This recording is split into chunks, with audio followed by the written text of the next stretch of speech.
Buenos días, amigos. El día de hoy tenemos el honor de contar con la presencia del licenciado Francisco Sánchez Domínguez, notario 117 de la Ciudad de México. Estaremos platicando sobre su vida, algunas anécdotas, especialmente hablando de la función notarial. Buenos días, ¿cómo está usted? Muy bien, ¿y usted cómo está? Bien, bien, muchas gracias. Gracias por recibirnos el día de hoy. No, pues bienvenido a su casa. Es un honor contar con su presencia. Cuéntenos un poquito más de usted. ¿Qué influyó en usted para estudiar Derecho? Pues muy curiosamente fue un poco la historia. Yo de niño pensaba ser médico. Okay. Después en la secundaria pensaba ser químico. Pero cuando entré a la preparatoria y me enteré que cuando fuera yo, si iba yo a la Facultad de Derecho, iba yo ahí a estudiar Derecho Romano. Y yo era y sigo siendo un gran aficionado a la historia. Y especialmente a la historia de Roma, a mí me fascinaba. Yo era un jovencito. Realmente, a veces para definir una vocación se tarda uno un tiempo. Y a veces hasta hay algunos tropiezos en ese camino de búsqueda del destino de uno. Y entonces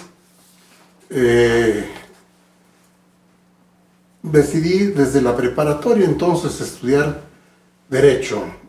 Y desde luego pues tomé la clase de latín que era optativa entonces en la preparatoria. Y yo estaba en la preparatoria número 4 de la UNAM, donde el maestro de latín era Agustín Mateo Muñoz, y así fue, y tomé además otras clases optativas relacionadas con el derecho, con la sociología y otras así. Y por eso fue que entré finalmente a la Facultad de Derecho. Ok, se fue enamorando poco a poco de esta materia. Sí, y nada más que curiosamente en ese camino, como le digo, de repente hay algunos cambios que se presentan por alguna razón. Y yo, estando en segundo año de preparatoria, me empezó a entrar la inquietud por hacerme sacerdote y religioso. Entonces, cursé un año de Derecho porque mi padre no me daba permiso para entrar a la Compañía de Jesús, que es la orden de los jesuitas, que es a donde quería yo entrar. Yo quería ser un jesuita por la fama que tiene dentro de la iglesia y fuera de la iglesia de ser personas de una calidad privilegiada, sobre todo intelectualmente. Y resulta que entonces cursé el primer año y finalmente no lo terminé, y al siguiente año me fui de novicio a la Compañía de Jesús. No estuve más que algunos meses, tuve algunos problemas de salud que hicieron que dejara yo el noviciado. Y después regresé a la facultad, pero yo tenía todavía el gusanito de ser jesuita. Y el caso es que volví a entrar a la compañía. Caso curioso, porque normalmente al que se sale una vez, pues no lo admiten una segunda vez. La Compañía de Jesús es un instituto sumamente exigente con las personas que entran o que aceptan ellos para que sean jesuitas, a través de ciertos exámenes que hacen personas expertas, de los mejores dentro de la compañía. Pero finalmente me di cuenta que ya solo había sido una ilusión de que el haber tenido que salir la primera vez, ya no me motivaba exactamente igual el seguir en ese camino, y además me habían pues entrado adentro de mi conciencia, de mi pensamiento, de mi mente, muchas ideas en relación a los problemas sociales. Y entonces, pues decidí dejar definitivamente la compañía y dedicarme a continuar con mi carrera de Derecho y así ya poder dedicarme a algunas cuestiones importantes en la sociedad, que tuvieran sobre todo un carácter social amplio. Ok. Entró usted a estudiar en nuestra máxima casa de estudios. Entré a la Facultad de Derecho, efectivamente, ahí fue donde cursé mi carrera y tuve la fortuna de que era una época en la que había muchos maestros ilustres, maestros de ya muchos años, de mucha experiencia. Desde sociología estaba el maestro Leopoldo Baeza Aceves, que había sido líder del movimiento del 33, que logró la autonomía académica y la libertad de cátedra como parte del estatuto universitario. Estaba el maestro Mario de la Cueva, el único que tiene una avenida en la ciudad universitaria con su nombre, destacado el jurista. circuito Mario de la Cueva, destacado jurista, que él fue en sus principios importante laboralista. Él se dedicó fundamentalmente al derecho del trabajo y tenía unas obras escritas, pero después cambió y se dedicó solamente, y ya con exclusión del derecho laboral, al derecho constitucional y a teoría del Estado. Recuerdo muy bien sus clases, además con mucho gusto, lo recuerdo con cariño a todos esos maestros. No, la verdad, qué gran honor. Pasando a otra pregunta sobre su nombramiento como notario 117 de la Ciudad de México. ¿Cómo fue? ¿Cómo fue? Bueno, pues tuve que cumplir con los requisitos que exigía la ley del notariado de 1946, que es la que regía esta actividad cuando yo me hice notario. Para eso, pues, tuve que recibirme de licenciado en Derecho y trabajar, además, llevar una práctica con algún notario de la Ciudad de México. En aquella época era muy breve la práctica notarial, pero en realidad la práctica notarial requiere más tiempo que el que la ley establece. Aquella ley exigía 8 meses de práctica notarial. La actual ley exige 1 año. Realmente la práctica así de 1 año está bien el lapso, pero sí requiere que uno haya estudiado antes, no solo en la Facultad de Derecho o en la Escuela de Derecho a la que uno haya asistido, sino que mientras trabaja vaya estudiando. Y yo tuve esa gran oportunidad porque quien me llamó inclusive para que fuera su ayudante en la notaría, porque era yo estudiante, alumno de él, es el doctor Otón Pérez Fernández del Castillo. Yo llevé con él la clase de obligaciones, la clase de contratos, y coincidió que él en esa época se hizo notario. Y entonces me pidió que me incorporara yo a su notaría para trabajar con él. Y tuve la fortuna de estar con él porque él, además de ser un hombre muy preparado, me tenía mucha confianza, y yo desde que empecé a trabajar con él, empecé a trabajar en todo lo que es la notaría. Y entonces ahí pude ir en primer lugar estudiando. Cada escritura, cada problema daba lugar a que yo me fuera a los libros o me fuera a las leyes y ahí estudiara yo. Y al mismo tiempo que tuviera una práctica, dictando escrituras, revisando escrituras, liquidando impuestos, revisando declaraciones, controlando el registro, etcétera. Toda una actividad propiamente completa de una función notarial. Y entonces, de ahí que inclusive yo me decidí a hacerme notario en el mes de enero de 1974. Y entonces, en febrero empecé a estudiar, un poquito ya con más método. En abril me hice aspirante y en septiembre me presenté a la oposición y gané la notaría 117.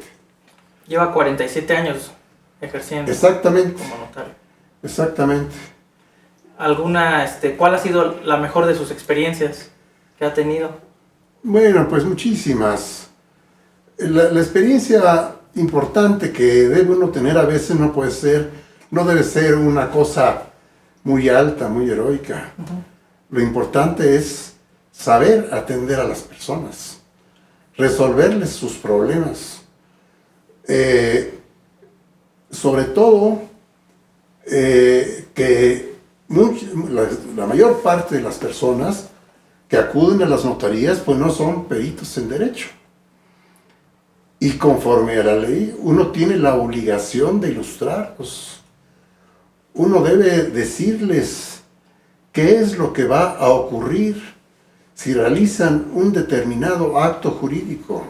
Sí, he tenido cosas curiosas en la función, pero yo creo que la más importante es esa: ayudar a las personas a realizar con toda confianza y sin salir perjudicados una operación jurídica. Sí, bueno, yo he tenido algunas cosas que podría llamar que me han sido satisfactorias. Por ejemplo, cuando se hizo la expropiación de la banca privada, llamada nacionalización, pero el propio decreto en su parte dispositiva decía que se expropiaban los bienes de la banca, de los bancos, de todos los bancos. Y entonces, al hacerse la expropiación, ese patrimonio lo adquirió el Estado. El Estado es el que se convirtió en el propietario y titular de todos los bienes activos y pasivos de las instituciones de crédito. Y entonces, ¿cómo se resolvía que siguieran funcionando, además de manera independiente? Porque el propio decreto señalaba que conservarían su organización interna, su estructura administrativa. Y en realidad solo era uno el dueño de todo, que era el gobierno federal. Claro. Y entonces yo lo que hice, y creo que estuvo bien hecho, y también creo que el licenciado Francisco Villalón y Gartúa lo hizo con un banco, no me acuerdo si con Banco del Atlántico o con otro, y yo lo hice con Banca Serfín. Y entonces, lo que yo hice fue una escritura en la cual el representante del gobierno federal de la Subsecretaría de Crédito nombraba director general de ese banco a una determinada persona y dándole poderes y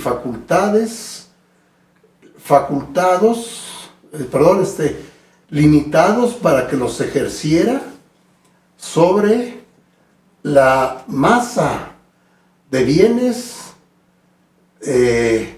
del banco expropiado, como si fuera un patrimonio con personalidad jurídica, que es una de las tesis que hay en las que se discute la naturaleza de las personas jurídicas, y llega a hablarse de la persona que es un conjunto de bienes, un patrimonio, según un autor, Brins, me parece. Entonces, haber hecho esa escritura de esa manera le gustó, porque además funcionó. Querido notario, ¿podría platicarnos alguna anécdota durante su paso por la comisión redactora del reglamento de la ley de asociaciones religiosas y culto público? Bueno, eso fue una participación breve, pero que se fue dando, en primer lugar, desde que se inició la vigencia de la ley de asociaciones religiosas y culto público, se trató de hacer un reglamento. El director entonces se llamaba Director General de Asuntos Religiosos, era don Nicéforo Guerrero Reynoso, un gran abogado. Simplemente fue el primer promedio de mi generación en la Facultad de Derecho. Nada más. Y entonces él fue al que le tocó iniciar todo el funcionamiento de la ley, que empezaba en cero, porque las agrupaciones religiosas no tenían ninguna personalidad. La Constitución, la de 17, le había desconocido toda personalidad a las agrupaciones religiosas. Entonces, la reforma constitucional que modificó este tema, se estableció que tendrían personalidad jurídica las agrupaciones religiosas si se constituían como asociación religiosa y obtenían su registro constitutivo. Entonces, usted comprenderá que ser una ley que dice, bueno, vengan todos a que les demos su registro constitutivo, implicó que un grupo muy pequeño de personal administrativo de la Secretaría de Gobernación, perteneciente a esa Dirección General Jurídica de Asuntos Religiosos, se dedicara día y noche a trabajar y trabajar y trabajar con la luz de solicitudes de registro constitutivo que llegaban de tantos institutos religiosos. Bueno, pues imagínense el trabajo que tuvo esa dirección, verdaderamente digno de elogiarse. Eran un grupo de personas totalmente comprometidas, y así fueron saliendo en oleadas las distintas y diversas asociaciones religiosas. Bueno, pues Nicéforo pensaba hacer el reglamento y nos invitó a un sacerdote de la arquidiócesis de aquí de México, el padre Antonio Roqueñí. Entonces empezó a trabajar un poco eso, pero finalmente pues no se pudo llegar a nada. Pero ahí quedó la idea. Y después de varios años y de varios directores, ya no se llama ahora la Dirección de Asuntos Religiosos, sino se llama Dirección General de Asociaciones Religiosas. Y entonces fue hasta que llegó ahí un también gran jurista, el doctor Álvaro Castro Estrada, que ha sido inclusive subsecretario del Trabajo en el gobierno federal, y autor de una fracción del artículo 73 de la Constitución Política y creador de la ley que se llama sobre la responsabilidad patrimonial del Estado. Él fue el que sacó el reglamento. Y entonces ya quedó muy claro en el reglamento que todos esos nombramientos deben hacerse en escritura pública, que no basta con la protocolización del documento de carácter interno que dio el obispo para que acredite su personalidad. Tiene que ser un nombramiento porque es un director, un representante legal único, el obispo. Y entonces él hace esa designación y tiene que ser en escritura pública. Desde luego las personas que no son la iglesia, como decía yo, orgánica, corporativa, que son los institutos religiosos,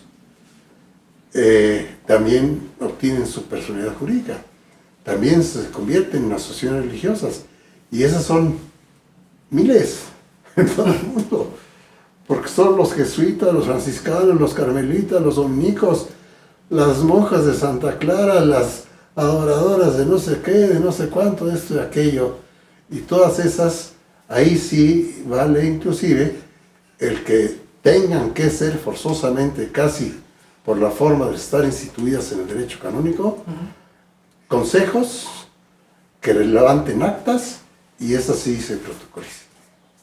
Ok. Bastante complejo. Sí, pero es bonito el derecho de las asociaciones religiosas. Pasando a otra pregunta, ¿qué podría decirnos usted sobre su paso por el Colegio de Notarios?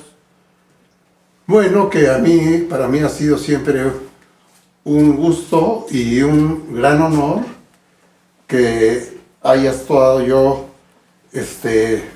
bueno, no sé si se refiere a como colegio o como consejo. Como consejo. Como consejo, sí. Ha sido un gran honor haber formado parte del consejo en varias ocasiones y colaborar con el consejo, porque realmente para mí el notariado es algo verdaderamente importante para la sociedad, importante para mí, importante históricamente, y entonces ser elegido para un cargo dentro del consejo me parece una gran distinción. Y siempre procuré, todas las veces que fui consejero, poner todo lo que fuera de mi parte para hacer una buena labor. El consejo del Colegio de Notarios es un consejo distinto a los de otras personas morales o jurídicas. Es un consejo que tiene una actividad constante. Hay reuniones semanales. Cada semana hay una reunión bastante larga, en la que se discuten muchas cosas y muchos problemas, y que además muchos de esos problemas tienen luego que estarse trabajando en el curso de la semana. Entonces es prácticamente de tiempo completo y debe uno dedicarle todo su tiempo y toda su atención al consejo, y como le digo, para mí fue muy importante. ¿En qué otros cargos se ha desempeñado durante su vida laboral? Durante mi vida laboral, bueno, los notarios tenemos ciertos impedimentos para hacer cosas diferentes a la estricta función notarial, pero hay sus excepciones. Fundamentalmente hay algunas como, bueno, ser albacea, ser tutor, ser asesor, pero una muy importante es la de ser asesor o desempeñar cargos en personas morales con fines no lucrativos y además gratuitamente. Entonces, para esas funciones sí puede uno llevarlas a cabo sin violar la ley del notariado. Yo en mi caso, lo que pude hacer o lo que hice fue, fuera de mi actividad notarial, bueno, algunas veces dar clases, ser profesor, que es otra de las funciones que puede uno desarrollar. Yo fui profesor, pero no mucho tiempo, tanto en la UNAM como en la Universidad Iberoamericana. Pero francamente, mi vocación no es magisterial. Okay. Yo no soy maestro y me cansa mucho me fastidia, ya cuando voy al final de un curso ya estoy fastidiado. Y en cambio, tengo, como les decía hace un rato, que un gran afán por el litigio. A mí me gustó mucho litigar, como le decía. Y precisamente mi esposa me dice que ese gran amor a esa función la logré encauzar siendo defensor del vínculo sagrado en el Tribunal Eclesiástico Interdiocesano de México. Pero muchas de las satisfacciones que he tenido en mi vida jurídica han sido en el orden del derecho canónico, precisamente. Y entonces, como defensor del vínculo, tiene uno la función de objetar, hacer todas las objeciones y todo lo necesario para evitar que ese matrimonio se declare nulo. Porque si se declara un matrimonio nulo que en el fondo no lo fuera, si hubiera un juez laxo o inexperto o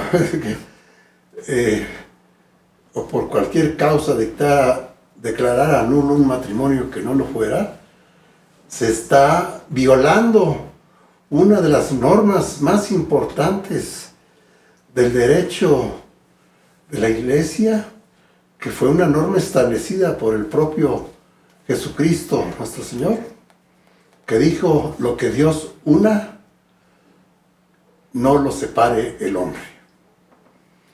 Si se dicta una sentencia nula cuyo fondo no fuera nulo, se estaría separando indebidamente una unión conyugal, una unión matrimonial. Y por eso le digo, se me hace muy importante.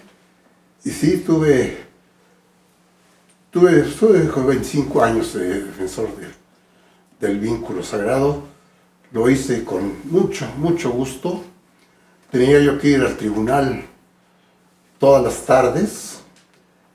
Yo llevaba ahí interrogatorios a las partes y después hacer las defensas, o sea, defender el vínculo allá después de los alegatos de las partes, ante el juez, defender el vínculo. Y entonces, muchos de esos me traía yo una secretaria aquí a mi casa en la tarde y toda la estaba ahí, dicte las defensas. Las hacía yo por grupos, varios expedientes, y sacaba varias defensas. Con todo esto que me cuenta, usted ha sido una persona muy ocupada, dedicado al 100% al ejercicio de la función notarial. ¿Cómo ha compaginado usted su vida laboral con la familiar? Me dice que aquí traía a su secretaria para dictarle. Sí, pero no había problema. Yo he convivido mucho con mi familia. Okay.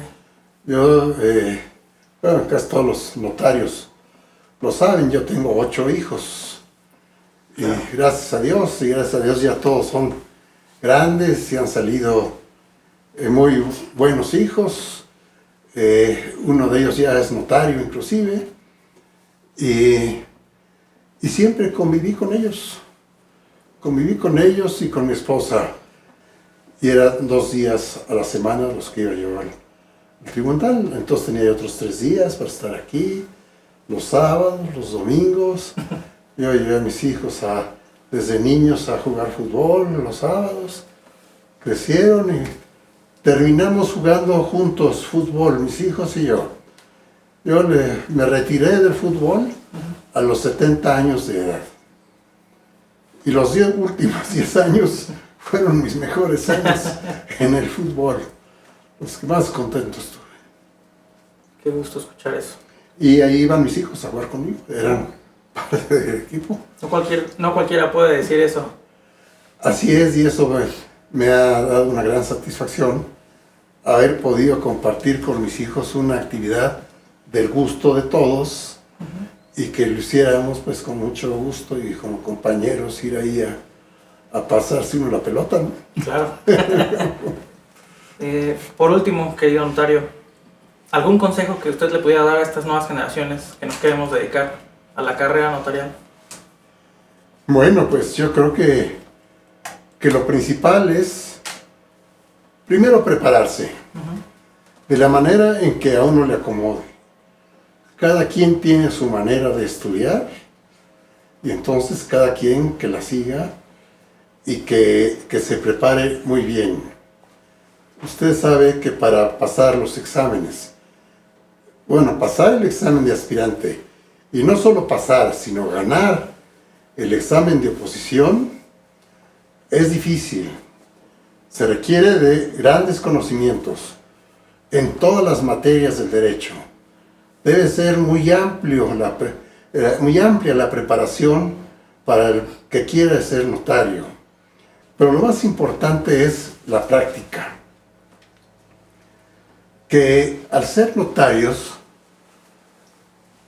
vean esa práctica no como el modo de ejercer una profesión mediante la cual voy a obtener grandes ingresos que me van a tener a proveer de una vida cómoda, regalada, con lujos o riquezas. Esas para mí, por ejemplo, no han sido nunca una aspiración. Y gracias a Dios, mi esposa comparte conmigo esa forma de pensar. Tenemos todo lo necesario. Vivimos como debemos vivir. ¿Para qué queremos más cosas? Yo por eso, inclusive, nunca he querido trabajar con bancos y cosas así que le mandan a uno kilos y kilos de escrituras. No, a mí me gusta tener las escrituras que yo puedo hacer, las escrituras que puedo controlar. Puede uno tener asistentes que en cierto momento ayuden en la redacción, pero que uno sepa qué es lo que hizo. Como decía yo, ver la función social que tiene el notariado y que el notariado debe estar participando y enfocándose a esas cosas. Y que el notario no busque, sobre todo al hacer las escrituras, cuáles son sus fines en la vida como notario. ¿Qué es lo que debe buscar el notario? En primer lugar, la seguridad jurídica, y para ello hay que aplicar la ley. No excusarse como algunos notarios que pueden decir, no, yo lo que busco es esa ley no me gusta esa ley y no la voy a aplicar así, la voy a aplicar de otra manera y la voy a aplicar de tal manera en que podamos evitar pagarnos un impuesto que conforme a la ley deberíamos pagar. No, eso no es seguridad jurídica. El notario debe ser una persona veraz en todo, en el cumplimiento de la ley, en su actuar, en su redacción, en todo, y buscar esos valores que bueno, el valor de la verdad es un valor evangélico. Y uno de los grandes objetivos, además de la seguridad jurídica y la certeza jurídica, que eso nos lo fijan las leyes, un fin más importante sobre eso es lograr la paz entre las personas y la paz social. Claro. Bueno, pues, querido notario, no me queda más que agradecerle a usted y a su esposa el habernos recibido. No tiene usted nada que agradecer y me disculpa que mi esposa me previene mucho de eso, que soy muy lenguaraz. Y cuando empiezo a hablar... No. Es un honor haber contado con su presencia. Es difícil callar. No, muchas gracias. No, agradecido con ustedes y espero que esto sea de utilidad para alguien, que si lo ven los colegas, pues conozcan quizá algo de mí que a lo mejor no conocían y que además los estimo mucho a todos. Gracias, un gran testimonio, muchas gracias. No, gracias a usted.